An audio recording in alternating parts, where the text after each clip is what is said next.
couple of my friends are moving to Tribeca. I know this neighborhood's like really up and coming. It's not, it's there.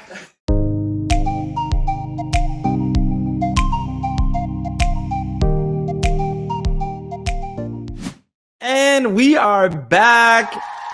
Hey, oh, that was a short-lived applause. But we love to troll those who troll us about our applause, because you know what? If you applaud yourself, then ain't nobody else going to applaud you. Welcome back to the Real Housewives of New York, season 14, episode 5. I am Russell Ray, along here with my co-host with the most, randomly Ronnie Jr., who is in New York at this moment. Randomly Ronnie, how we doing? That is where I am. I sometimes don't know my first, middle, or last name. I'm sometimes running around the city and I'm sweaty and disheveled. But listen, you're gonna have to get used to it. I really enjoy talking about this show. I think episode number 5 was fun. Definitely did not pack as much of a punch as some of the others. But Real Housewives of New York, this new era, I like the girls. I like this cast. I think they all play well off each other. And my highlight, we'll get into, is Erin and Jessel and this awkward conversation that I'm totally feeling. Yeah. You know, when you were talking about running around, I wanted to call you Runningly Ronnie Jr. because you're always on the run. Always on the run, randomly Ronnie. That's what we're going to call you. Always on the run. No, you're right. Erin and Jessel's conversation was so awkward. And then they brought it back to the party later on with Jessel's event, which we'll talk about in a minute. But first, I want to get started off with Brynn and her childhood. This was a really deep moment for Brynn, which, you know, Brynn is very love and light and she just good time. And she really kind of takes the moment to just have fun, no matter what it is, no matter how bad the situation is. We saw it in the very first episode with her and Erin. They had a small disagreement, or the second episode, they had a spat, and it was awkward for a minute. They went into Jenna Lyons' closet. They came back with their own outfits on, and it was a moment, and it was gone, you know. But Brynn was like, if I was a shady friend, I would throw you under the bus right now and told her that you broke her chair. So listening to her childhood really surprised. It allows for so much chaos and so much Brynn-isms. So then when you get to like her real, you know, deeper parts of the story, you're just, whether you know and relate or whatever the case is, you still are like listening. So I thought that was what was powerful about the scene, is that you were at the edge of your seat because you're like, well, okay, this is more layers, which I think we all want to see on these housewives, or any cast member for that matter. I 100% agree. You know, I when you think of Brynn, you don't see that trauma that she went through. You don't see through her in that aspect. And it really caught me off guard. And to find out that she would be left for 6 days on end, and, you know, there's just a lot there to unpack. But I will say, though, that someone who can bridge a gap or bridge the differences between, you know, a failure and a parent and actually where they're at in life now, I think is a really strong person, having progressed forward. And to see Brynn actually had given her dad forgiveness from, you know, having her at such a young age and abandoning her and getting into trouble and going to jail, as well as, you know, the mom getting into trouble. They actually formulated a relationship before he passed. And I think that's a beautiful thing. I think it's very nice when you can look at someone's grave who hurt you and not think, wow, I despise you with every aspect of my body, but more or less, you know what? I understand that you were going through a hard time, you know, having me at such a young age, and you made the wrong decisions. However, I turned out to be a great individual thanks to my grandma. And that was a blessing in my end, because now I was able to live this life that I'm living now, opposed to if you had raised me, life could have turned out a lot differently for me. So, and I think she recognizes that. Now, I guess the question becomes, let's say nobody intends to have a life that goes a certain direction, you know, nobody intends to have a daughter and, you know, not have to be present and all these things, and her other siblings too. But I guess the question is, do you think that that person that, when she's mentioning her father, like, is it a given to get that grace, or is this just something you feel like Brynn was very kind to have given that?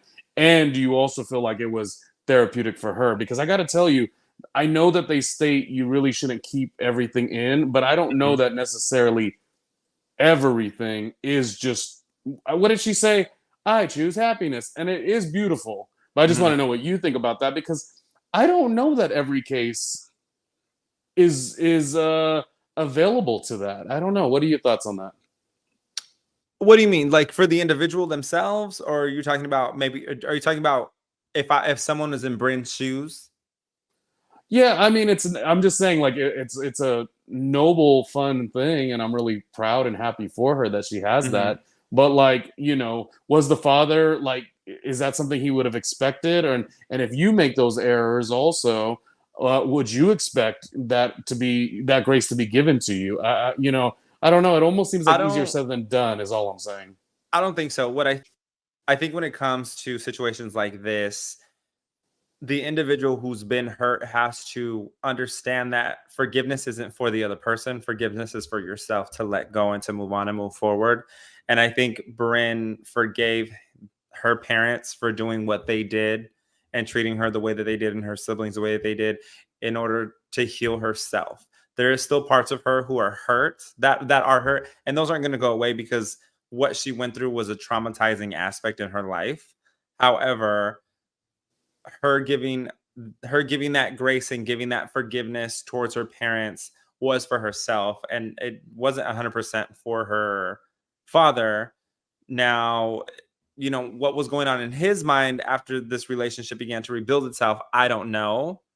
But again, as we see with her, she's in a good place. Hmm. She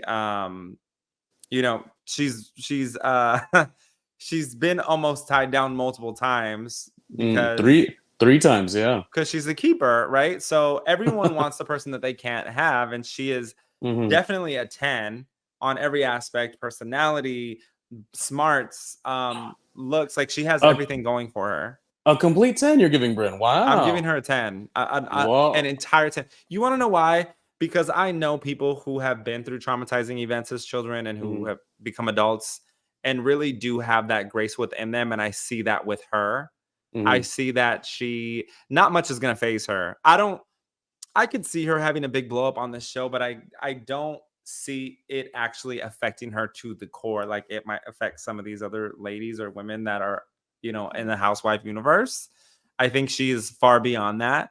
Hmm. And she is the story of picking yourself up from your bootstraps and really just pushing forward despite the cards that you've been dealt, and just moving on and moving forward in life. And she really is that individual.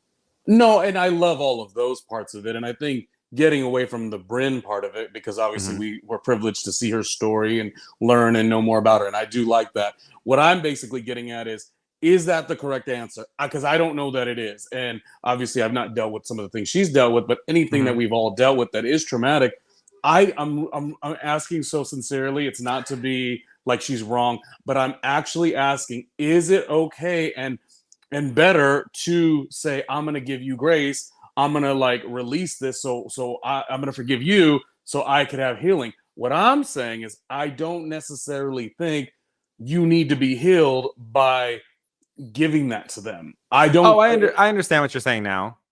Yeah, that's I'm And you're sorry, right. I'm I don't sorry, think I'm so. I sorry don't think it so was too, either. yeah. I don't think everyone needs to go through that because there are more. I'm not going to compare other people's tragedies to another. However, there are those circumstances where it's no. I don't want to forgive you. I don't need to forgive you. I can still prosper in life, and Mm, that's where it's at. I think in this specific situation, I think it was important just for her as an individual. I've been through my own issues, right? Where I've had mhm. to forgive the other person. And we all know that I am as petty as can be. My best friend calls me Petty LaBelle because I just do too much with it. But you do these things and you move on, you move forward, and you forget about it. But then when Yeah. like personally, when I ran into that person later on in life, I said, how's it going? with Right. Oh. with genuine interest, and they were a little shook and confused. There was a lot of hurt there, and then they didn't know how to take it. So then it just like blew up out of proportion. And long story short, whatever, I had to block them again. But Yeah. Oh. The real story. Yeah. you know, if you get the double block, that's on you, boo. Okay, because Mm. I tried to move on and move forward. Well, all right. So, I mean, for the most part, it was a good scene, and I'm glad that we saw more of her. I actually do have to do a little bit of a tease at this moment. I did a huge episode last. This would be recapping episode 4, where we did talk about Brynn quite a bit. So, just if you are jumping in here, and this was an episode that I did solo. Russell was jet setting the world. So I remember like digging a lot into it already. So now it's kind of like, all right, let's think of different perspectives. Because while I want to be all things for her, I'm also like wondering is what where does that really work within her own personal growth that she's trying to have? Because now the other question I have, and I know we got to move on, is maybe it's not as much of just having grace and forgiveness, which is wonderful for sure. We said that. But was it also because she wanted to show up for her father in that way to show him like, look, this is what it looks like. Like I pushed through it all. So maybe it was a little bit on that end as well. Not just the grace for him, but more the like you kind of stated a second ago. You're like, oh, and I chatted with this person and I was like letting them know, where I'm at and I'm up and this and this and this. So maybe a little bit of it is you want to show the people that cause traumatic situations in your heart that I've done okay despite. Maybe I don't know. It's very interesting. Yeah. Look, 100%. Like I said, I'm petty, so there's never a moment where if I don't have the opportunity, I'm not gonna take it. Because when I was asked how you doing, I said I have a TV show, I have a podcast, we're living life. I'm I'm healthy. I'm in the best shape of my life, mentally, physically, emotionally. How are you? Well, I'm not doing too good. Life hit me hard the past couple of years. Oh, it did. And you're like, you deserve that. No, I don't know. Do they deserve it? I don't know. Did they earn it? Possibly. Yeah, I guess that's the part of karma that is real. Yeah, for sure. Like that. Look, all I can do is the best that I can do, and like be careful. Here's the thing in life: be careful what you do, because if you don't believe in karma, let me tell you, I have watched it at least 7 times in my lifetime. I've watched karma come back to get the individuals who have done I'm trying to use the right words, have done people wrong. And it has come back to get them full circle. I've watched it. Watched it. So, this has nothing to do with Brynn. This has to do with forgiving people. You forgive people. I forgive people. So I'm like, look, you got your own karma. That's going to come to you. I worry about myself. Yeah. You know what I like? I like a good dismissal. Just dismiss. You don't even get to you can't look in my direction. You can't breathe my air. You don't exist. I like that a little bit. So that's why I just think it's such a cool thing that in this case, as we're talking about, like she was able to like give so much grace. I think that's wonderful. Maybe some learning process that I can have, for myself as well. Yeah. That's a very housewife way of going about things. What's randomly. Where you say you like a good dismissal. Yeah. That is a very housewife mentality. So if Bravo hasn't contacted you yet, they need to call you and have you as a real house husband. Yeah. Oh, well, you can be probably start dating first, but yes. Wait, I thought you recently went on like a couple dates. No? I mean, legs may have been in the air, but that don't mean it's a date, Russell. Come on, please.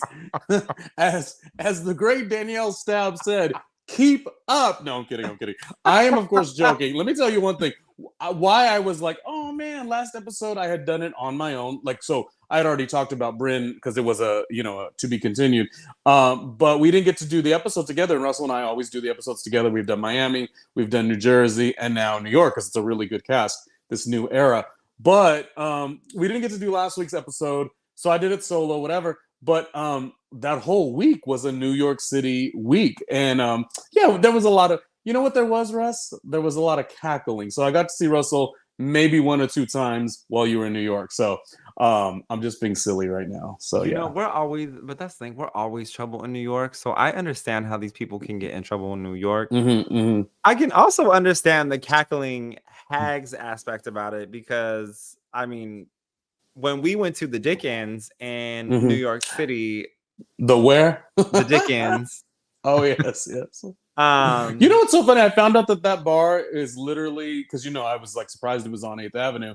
I was like, oh, and I looked it up, and it was the old Latitude. Latitude was like a very cheesy, straight person's little hangout or whatever. I mean, it was nice or whatever, 3 stories and everything like that. But it's just really crazy because now Latitudes has turned into the Dickens, and what happens in the Dickens is different than what happened in Latitudes, and even the name Latitudes, how corny, right? Yeah. Look, here's the thing that people don't realize, and if you haven't realized it yet, the gays are taking over, and we are here to stay. So we will take over every establishment and make it better. You want to know why? Because we put a little va-va-voom into things. Today, I wanted to give you loud, which is why I wore this chain t-shirt, right? I wanted to give you loud va-va-voom. I wanted to give you the Dickens, which is why I wore this. Wait, Russell, you must have been watching my last episode, the one that you were not on there with me, but I said Brynn was giving va-va-voom. That's like her. That is what I see when I see her. All va-va-voom, very big. So I mean, now look at you. It's spilling off, which is very cool. Of course we're taking over, Russ. Let me say, I was at Reese Beach the other day, and the girls are girling out there for sure. I can't believe I said it that cheesy. The girls are girling. Okay, I need to be dismissed. This is I was almost gonna say this was a different network that you and I have. Anyways, this is a Real Housewives of New York recap exclusive. Tell us more about this beach randomly.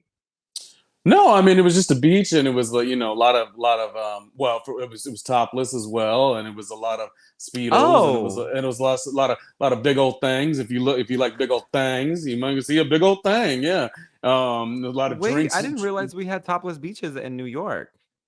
Yeah. I mean, this one I went to. I had never actually been to Reese Beach. I always wanted to go. Okay. And Reese Beach is a little bit of a commute. It was a little bit of a trek. And Fire Island is still on my to-do list, but I had to go to Reese Beach. I wanted to go to it. It's in Queens. Yeah. Is it in Queens? Well, wherever it is, once you walk by, you won't miss it, is what I'm saying. Now they got the other side, the regular side, but this was a scene. So yeah. So how far is this from the Hamptons? Is it a great distance from the Hamptons? It's a great distance. Yes, it's a whole different. Yeah. This is not. You know me. I'm very much a city boy. So when I'm in New York, I'm always in the city. I'm always in downtown. I'm never on the coastline. Or if I'm on the coastline, I'm in Boston. Okay. So I'm just curious so the viewers know what they're getting themselves into. But if you haven't stopped by Reese Beach, check off Reese Beach, check off Fire Island, and check off the Hamptons, and go ahead and find you someone that can pay your bills, because this inflation is through the roof and nobody's getting a raise. Oh my goodness. Oh my God. And as we're cackling right into the cackling hands, how do we feel about Jessel's comment about the group being cackling hens in the Hamptons? She said it was a compliment, by the way, which I didn't really buy, but I want to hear your take on it. I love everything Jessel's doing. Jessel is a queen of mine already. She is so instrumental in this show because she adds this uniqueness, this awkwardness. Even watching her on Watch What Happens Live, because she was the guest on Watch What Happens Live after this 5th episode. That's really, at least it seems, who she is. She's marching to a beat of her own drum. She's unique. She's different. She doesn't necessarily have that common, everyone kind of speaks the same, the same energy. She does not. So there is a space where two things. There's a space where it could be true, because I think Erin says it later in the episode, that you can't say mean things and then be like, oh, I was just kidding. To which Erin turns around and says, well, I can't say, hey, you're a dumb bitch. That's just what we say in New York. So I do believe you can't just say this, and this and not expect a reaction. Yeah. But on the other end, I don't think she's intending to be mean whatsoever. I think she just sees things so differently. She's defensive in the right kind of way. Okay. She may not be somebody you want to hang out with, but she's definitely somebody we want to see on our reality TV screens. I can't get enough of Jessel. Yeah. That's a good point. But you're not going to like this. As long as you don't come for Larsa or Melissa Gorga, I think we're good. I'm going to say that Jessel, it surprises me that you... here's the question. Do you like her, or you like her for the Bravo TV screen? No, I like her too. I mean, it's mostly... I'm never going to do a comparison because everyone's so different. I'm only going to do a comparison because not everyone seemed to love her like I did. On Real Housewives of Dubai, there's a girl named Sarah. Mm-hmm. Sarah is phenomenal. And what meets the eye, a lot of people, when they judge housewives or cast members or whatever, they think the cast member needs to be huge and big for them to be good for the show. Mm-hmm. And that is not exactly the case. You need these silent, low energy people who come in and just throw things out and then everyone has to react. And Sarah on Dubai did that. And I think Jessel, again, not a comparison, because Sarah, I love. Jessel, I'm still kind of like, oh, she's a little bit odd. Mm-hmm. But you need these characters. So if you were to ask me, would I go get coffee with Jessel in the upcoming neighborhood that is Tribeca, which was asinine? I mean, could you believe the ludicrousness of it all? I still would go because I want to be entertained, and Jessel entertains me. Yes. Here's the reason why I said you're not going to like this, because I felt that cackling Jessel hag is drawing parallels to Jennifer Aiden from the Real Housewives of New Jersey. Oh my God. Is the show over? The show here's the thing. Here's why. Because what? Jennifer what are you Aiden gonna call her Ramona next too? What? I would never. Would never call anybody Ramona. But I will say the reason I was drawing parallels was because Jen Aiden is known to say inappropriate things that the cast doesn't agree with. And so I'm thinking now, is it that Jen is misunderstood, that she's not really as bad as she seems? Because if they're both doing the same thing and the cast is reacting the same way, how is it not different? That's probably the better question. Okay, and then we're going to do a short show, so we're not going to take too much time on this. And I value the fact that you took it there. You are an amazing host. I did not like doing my show last week without you. I'm so glad you're back. But let me tell you something. What you launched into the universe is good, but not correct. Because it's not correct. It's not correct because Jen is over here with a notepad trying to be, this would be unique and this would be different. And I'm just going to say this and they're going to react. What did she say in Ireland? She said, Jen Aiden, one of the worst casted people, very corny. She said, what did she call them? She called Margaret. It was some name in the dictionary where it was like a Vouzeville or something. Do you remember what I'm talking about? Vaguely, because these episodes just pile on and they just keep coming and they're just like left and right, and then we do our things, and then you and I work, and so it's very vaguely. I do remember. Well, she said something, and I think when you look it up in the dictionary, it was like big ugly creature with like hair everywhere or something. It was something that she said she thought would be funny. It was totally pre-scripted. It was no good. Now Jessel, on the other hand, the world that she lives in, just for quality entertainment alone, I would like to go to Jesselville. Last week we talked about Uba, because Uba said, I'm in Ubaville and I want to just, take my career to the next level. She was sad about her mother. I, of course, mentioned that last episode, but it had made me think, okay, I want to be on the first train ride to Ubaville and I want to be on the last train ride to Jesselville because she is nuts in the greatest way possible. So that's the only pushback I give to your amazing calculation. Oh my God, I can't believe you said Jen Aiden. I wonder how a conversation would go with both of them in the same room with their prospective cast, or on an ultimate girls trip. Don't you try to get Jen No. Aiden Here's the cast. thing. Here's the thing. And I'm not even in a comparison type of way, but I want to see would they get along on an ultimate girls trip, or would they be like, ew, I don't, we don't like each other. I'm interested in that because you know me, my mind is always going into production. I always want more, but in different aspects. And what makes a good talent agent is when we can mix things together and make a good show. So I'm just curious if it would be a good show if Jen was with Jessel side by side, I think opposed Jen to would being be on the Real Housewives of New Jersey. I think with Jen would be jealous of Jessel. That's what I think. Jealousy I think can be a good show. Yeah. She'd be very jealous. She'd be like, oh, she stole my look in terms of my personality. Mm-hmm. Yeah, Jen would be very like, that's what I do, in a much more contrived way. And she'd be like, if people were to laugh at Jessel and like enjoy Jessel, because I do think there is a warm part of her, even though she does step in it a lot. I think Jen would be mad about that. Jen would be the same way how Brynn keeps saying, well, gosh, if it was me, you guys would all get mad, but because it's Jenna Lyons, it's okay. Jen Aiden would probably, I mean, we're just making theories. Jen Aiden would probably do that. Yeah, I think. Oh, who would be good with Brynn? You really are into your ultimate casting. You know who would be good with Brynn? You already know. Okay, can you give me hints? How well do you know me? Just look into my eyes. Okay, I think you're gonna go with Miami, yes? Yes. Oh, Lisa. Yes.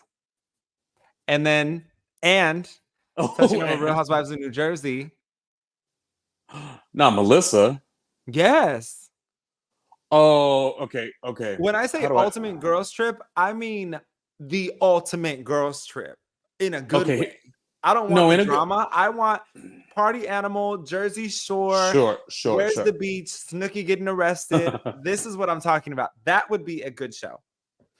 We don't have time to do a side note, but I'm going to do one quick side note because I work really hard on my channel, as does Russell. Please follow, subscribe, comment, all of our stuff. I will take a quick detour because you mentioned Snooki and Jersey Shore. I did an entire episode devoted to how amazing Sammy's sweetheart is now that she's back to the Jersey Shore. So please go look at that because, I mean, she is on another level and she's always been on another level. Anyways, I say all that in the episode.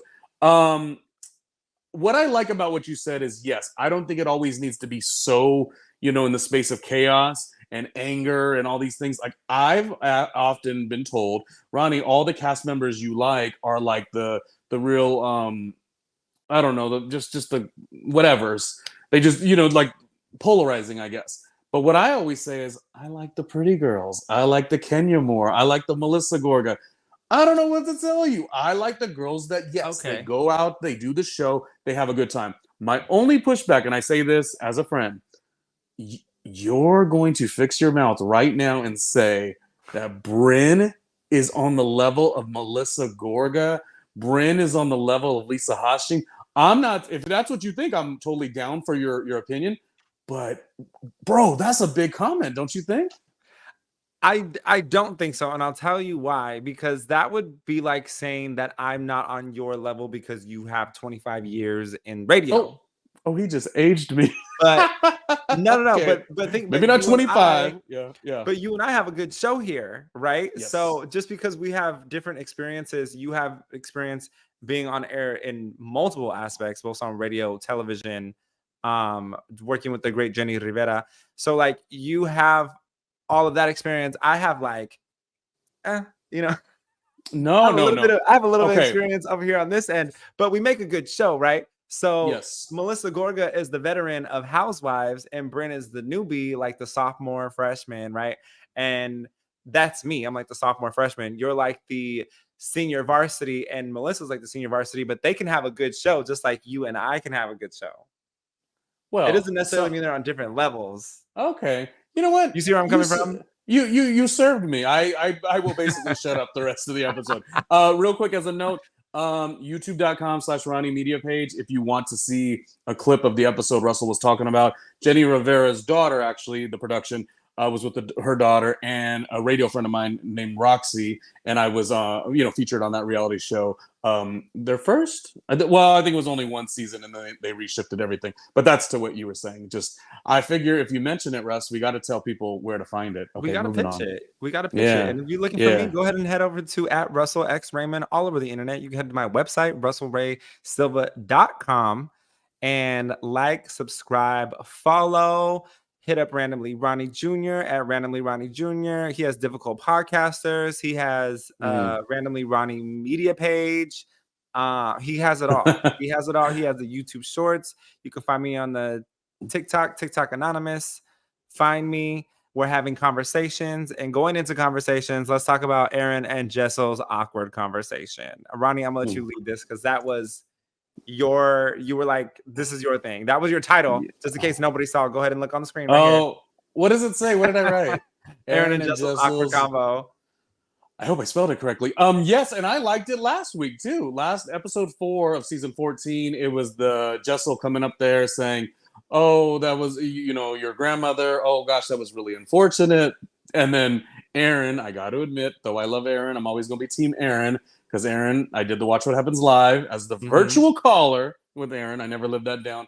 But I also like Erin. I think she is funny. I think she's a smart ass in the right way. Now, if we're judging, character, I think she has character, but also I think she's the perfect smart ass that you need for the show. And it already got me intrigued last episode. So this other scene, I was like, keep on giving me them, the weirdness, the uniqueness, the let's try to have a communication, but it's going completely wrong. And also, it does remind me of one of the earlier Real Housewives of New York episodes when, was it Bethany was talking to, was it Jill Ben Simone? Well, whoever it was, and the conversation ended, but then in order for them to leave the room, the other gal had to go pass by the other gal, and it was already so weird. That's kind of what we saw here, too. So above and beyond the fact that Jessel's like, oh, Tribeca is a cute little city, and it's like the most expensive city ever, location ever.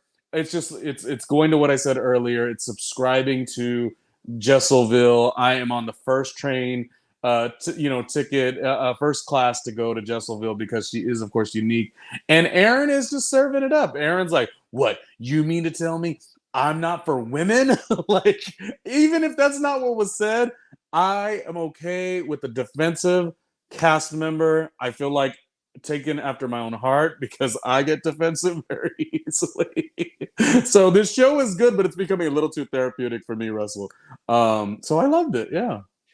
Did you find it a little interesting that I feel like Erin broke the fourth wall, the fourth wall, right? 1, 2, 3, the third wall, fourth wall. The fourth wall, yeah. Yeah, fourth wall. Do you feel it was a little awkward when Erin broke the fourth wall and she talked to the camera person and said, God, she's so awkward, or she said something of the fact under her breath?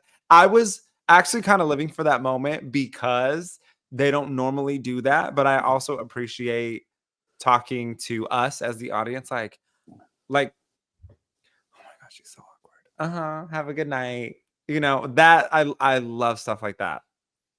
I like it too because it happened a lot in the family. What was the show called? The Family Karma was a show, and they broke the fourth wall a lot. But I feel like some of these shows get so excited about breaking the fourth wall, and it almost becomes done in a contrived way. Whereas this one was low tone, talking under your breath, knowing that I still have to return the microphone, I still have to finish the scene, but because this girl is so crazy that you all made me sit down with, I just got to let this off of my chest and say, okay, this was awkward. So in that vein, yes, I felt like this was a perfect minor breaking the fourth wall. In fact, I didn't even look at it like that. I didn't even really think of it as she did break the fourth wall. I think she was just kind of giving what us as the viewers were kind of already feeling and thinking, like, what in the F? What do I always say on our show? I know we're not supposed to really curse anymore, and I used to always say, so I'll abbreviate it, or not abbreviate it, but I'll bleep it out. I always say, you've heard me say this on our other shows, what in the F-itty F, right? F-U-C-K, itty, Star. Yeah, I'm trying to do it. It's funnier when you say the word, but I always say that. So what in the effity? Okay, it don't work that way. But the point is, I was already saying that. I was like, what in the effity is going on? And then when she said it's awkward, we're like, yeah, we're watching the show, and it does remind you of old Real Housewives of New York when those original cast members, you know, the Bethany's, the Jill, Countess Luann, and the excuse me, Bethany, you can't call me Luann, you have to call me the Countess. He has to address me as such. Just that weird, awkward, you know, one's living in this land and another's living in this land. And I think later in the episode, Erin says perfectly, she's like, yeah, it was like talking to a chat bot. It's like we had two different conversations with two totally different you know, engagements or types of engagements. So it was really, Erin is still a winner on the show. I do think we're gonna get her in the edit as being the mean one. I don't love that per se, but sometimes the mean one is the one that people gravitate to the most, you know, maybe even the star of the show. I don't know if I'd write her off as mean, but there is a snarkiness that's there in a televised good type of way that works in her favor.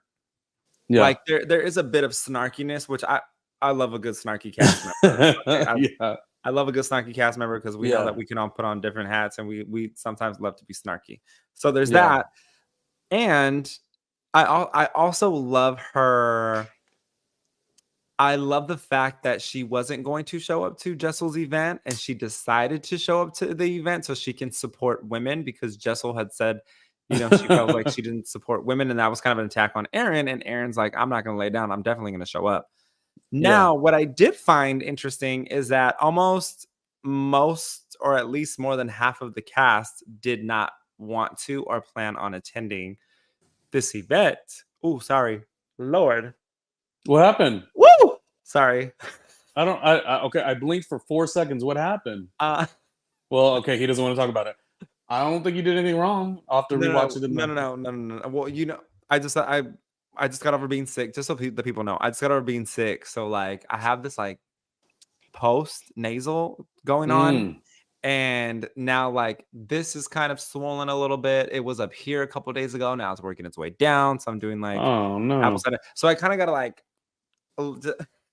you know, get the vocals stretched and expanded. Which we're not going to go down that rabbit hole. So, and the next thing is we're going to talk about Jenna Lyons about the event that she had in regards to Jessel's fundraiser. She had a product that she was working with, and she was really flexing her PR muscle. I thought the event was beautiful. Same. I want to say one quick thing, which will tie into Jenna. And was she lying or was she not? Jenna Lyons, as Brynn said. I think going back to Erin for just 1 second, it's like, you know, is Erin mean? Is she the you know, what type of character is she? I think almost everything that she has done on the show so far, I've been like, okay, cool. Like, you're allowed to have an opinion. You know, I think it's great. But the only thing that I think maybe wasn't necessarily her business was, so you're working again, meaning that Jessel was back to work. I guess she hadn't really told the girls or whatever. I don't think that Erin necessarily needed to like feel any kind of way about that, because if you're not that close, you know, that's not for you to know, or you shouldn't be expected to you know, get that information. And I think the same thing with Jenna. Jenna does not necessarily need to tell you what she's doing. If I say I can't make it, that should be good enough. That would be my one thing that I noticed in this episode. Not that they tied together. These are two different situations. I just wanted to bring it back up because, again, I am such an Erin defender. And I would say that was the one thing that Erin kind of stepped out a little bit, where I was like, Jessel don't need to tell you nothing. She doesn't owe you that. And I say that with love. Erin is one of my favorites. But also with Jenna. Jenna doesn't need to say anything. When they first did the announcement, Jenna says, "Oh yeah, I have a thing," and they were like, "Well, what is the thing?" And she's like, "I don't know. I just know I have a thing." Love that. No, I love that. It bothers me though when people have the audacity to question, like, what gives you the right to ask me what I have going on in my life? If I tell you I'm busy, and that's done. that. That's all you need to know. You don't need to know the ins and outs of my life.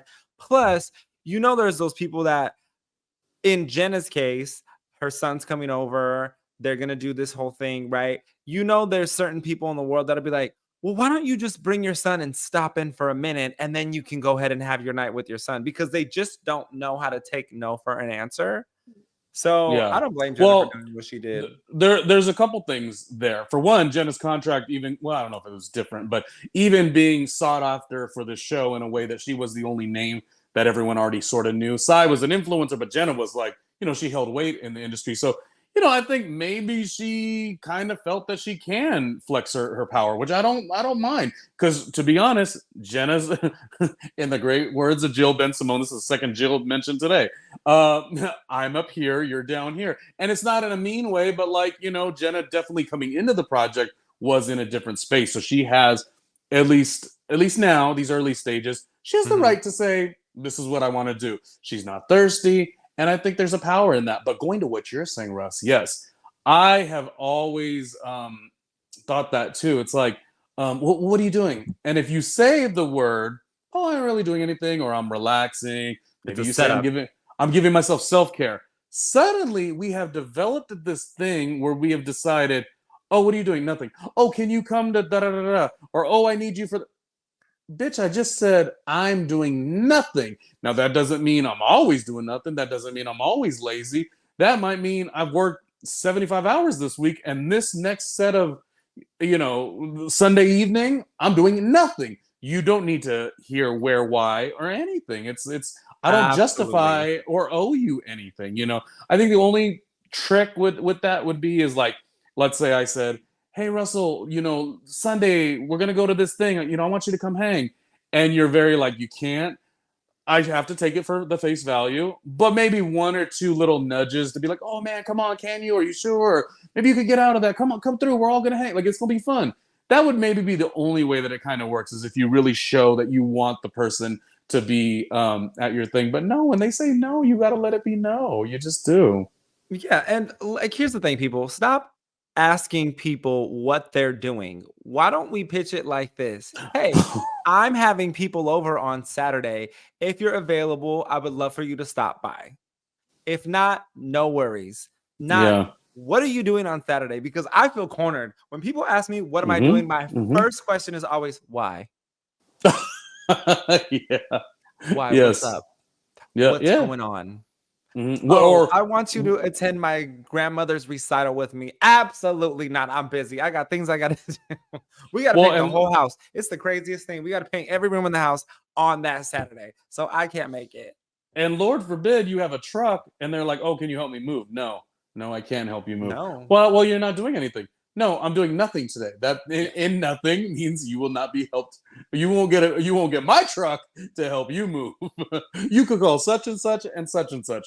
But this one, you can call right. Home Depot. Yeah. They got trucks for $20 for the day plus mileage that you can rent. Go ahead and do that.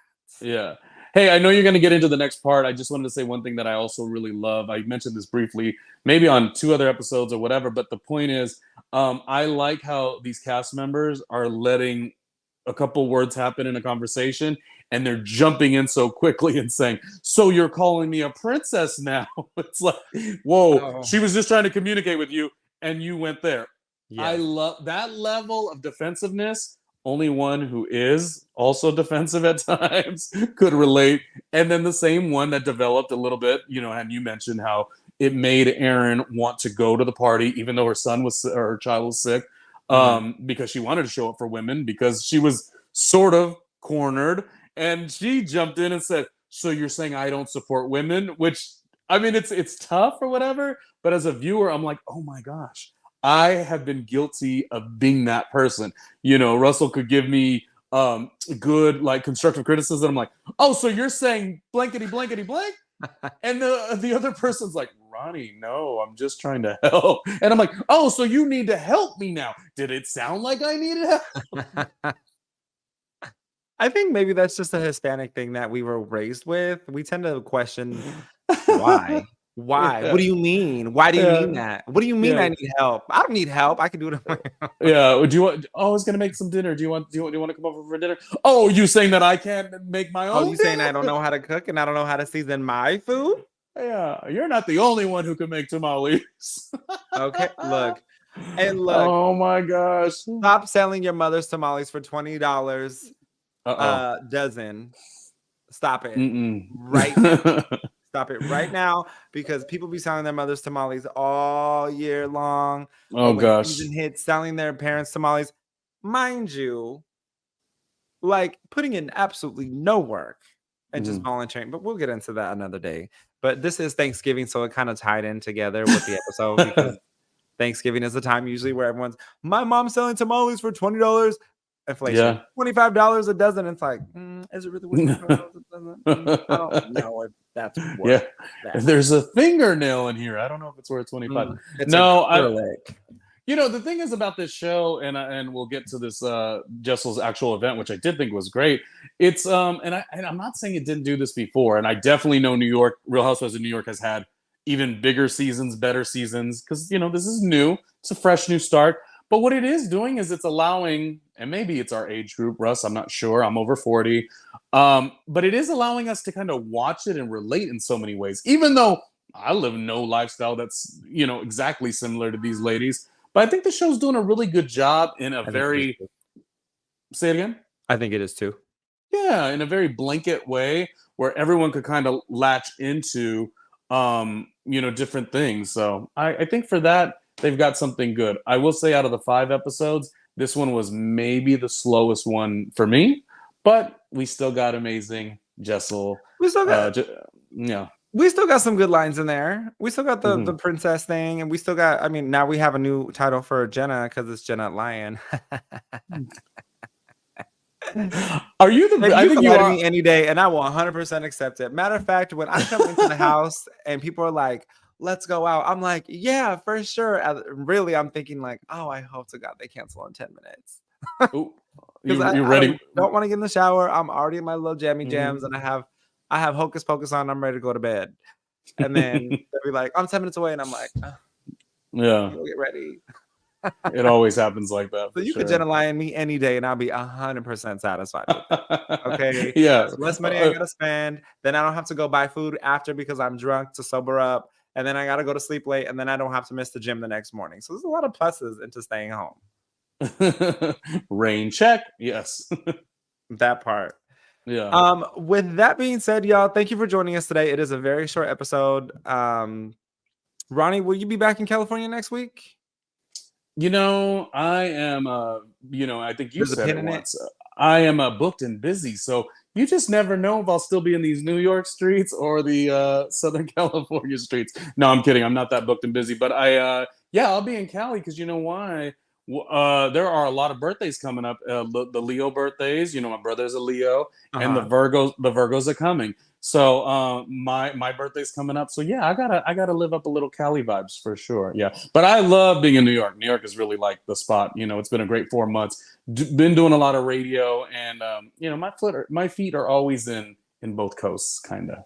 Same. And if you run into any of the girls while you are out there, please stick your camera in their face and get some content for our channel and be like, "Hey, it's me, randomly Ronnie Jr. Randomly run around New York City, Ronnie Jr.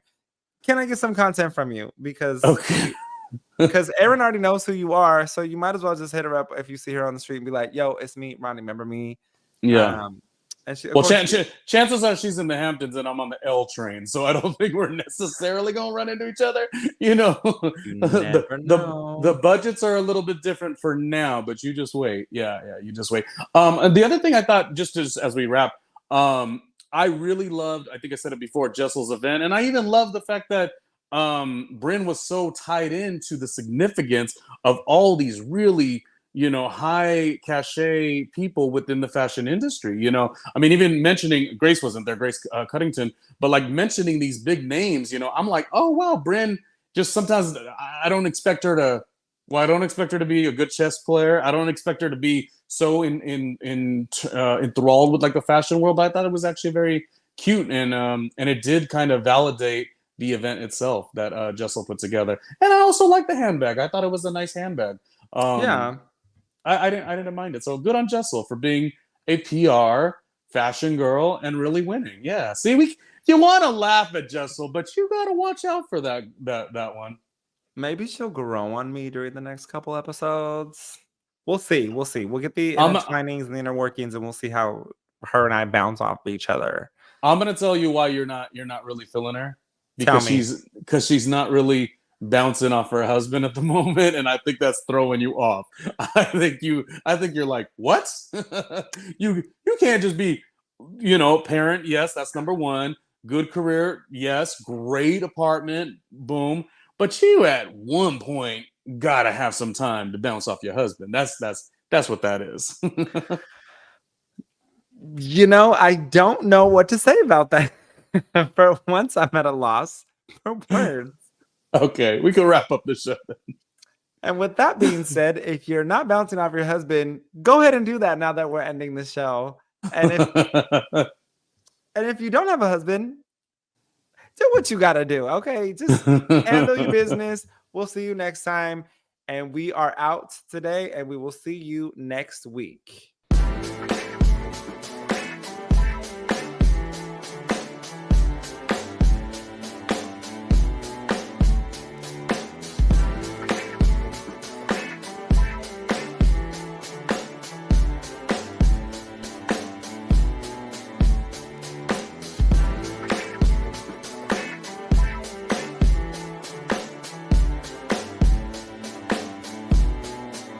Hey, Ronnie Jr. A couple of my friends are moving to Tribeca. I know this neighborhood's like really up and coming. It's not. It's there.